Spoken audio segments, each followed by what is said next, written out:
તો આ તરફ અરવલ્લી જિલ્લાની અંદર મેઘરાજાએ લાંબુ વિરામ લેતા ખેડૂતો મુશ્કેલીમાં મુકાયા હતા। વિવિધ પાકોના વાવેતર બાદ વરસાદ વિરામ લેતા પાક નિષ્ફળ જવાનો ખતરો ખેડૂતોને સતાવી રહ્યો હતો। વરસાદના અભાવે કપાસના પાકમાં સુકારાનો રોગ આવી ચડવાની ખેડૂતોને ભીતિ છે, કારણ કે કપાસના પાક એ હાલ સુકાઈ રહ્યા છે, જેથી પાકનો વિકાસ થઈ નથી રહ્યો। ગત વર્ષે સરખામણીમાં 41% વરસાદ આ વખતે ઓછો વરસ્યો છે, તો બીજી તરફ મગફળીનો પાક પણ ઉગી ગયો છે અને સુકાઈ પણ રહ્યો છે। જિલ્લામાં પ્રથમ વરસાદ બાદ ખેડૂતોએ કુલ 1.05 લાખ હેક્ટર જમીનની અંદર કપાસ, મગફળી, સોયાબીન જેવા પાકોનું વાવેતર કર્યું છે, જેમાં 51,000 હેક્ટર જમીનની અંદર મગફળી, 22,000 હેક્ટરની અંદર સોયાબીન અને 13,800 હેક્ટરની અંદર કપાસનું વાવેતર કરવામાં આવ્યું છે।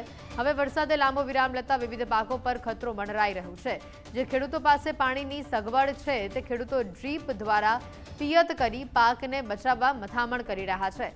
ત્યારે આવનારા દિવસોની અંદર વરસાદ નહીં થાય તો ખેડૂતોએ કરેલા વાવેતર નિષ્ફળ જવાની સ્થિતિ ઊભી થાય તેવું ખેડૂતો માની રહ્યા છે।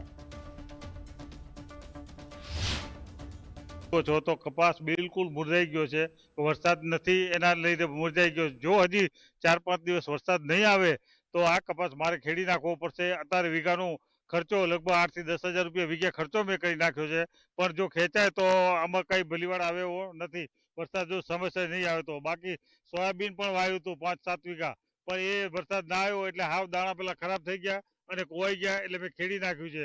મગફળીમાં પાણી છે પણ નહીવત છે, પણ એ જીવાડા પૂરતી જીવે છે। વરસાદ ના આવે તો એ પણ પાક ફેલ જાય એવો છે, એટલે આના માટે કંઈક સરકાર કંઈક વિચારે અને ખેડૂતોને મદદ કરે એવું અમે ઈચ્છીએ છીએ। પ્રથમ વરસાદ બાદ અરવલ્લી જિલ્લાના ખેડૂતોએ 1 લાખ કરતાં વધુ હેક્ટર જમીનમાં મગફળી, સોયાબીન, કપાસ જેવા જુદા જુદા પાકોનું વાવેતર કર્યું છે।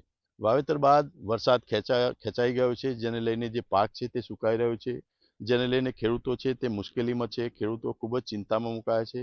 મોંઘા ભાવે બિયારણ લાવી ખાતર ખેડ કરી અને વાવેતર કર્યું છે, પરંતુ વાવેતર બાદ જે વરસાદ જે પડવો જોઈએ તે પ્રમાણે વરસાદ નહીં પડવાના કારણે જે પાક છે તે સુકાઈ ગયો છે। હાલ અત્યારે આપણે એક મદાપુર કંપાના એક જે કપાસ છે તેના ખેતરમાં છીએ। દ્રશ્યોમાં હું આપને બતાવીશ કે આ દ્રશ્યોમાં જે પાક છે તેની સ્થિતિ છે। જે પાક છે જે આ કપાસનો છોડ છે, કપાસની અંદર આ પ્રકારે સુકારાનો રોગ આવવાના કારણે આ પ્રકારે પાંદડા સુકાઈ જાય છે અને જે કપાસનો જે છોડનો જે વિકાસ થવો જોઈએ તે વિકાસ થતો નથી, જેને લઈને ખેડૂતો ખૂબ જ ચિંતામાં મુકાય છે। ખેડૂતોએ મોંઘા ભાવે બિયારણ લાવી મગફળી, કપાસ, સોયાબીન જેવા જુદા જુદા પાકોનું વાવેતર કર્યું છે, પરંતુ જે વરસાદ ખેંચાયો છે તેને લઈને ખેડૂતો હાલ ચિંતામાં મુકાયા છે।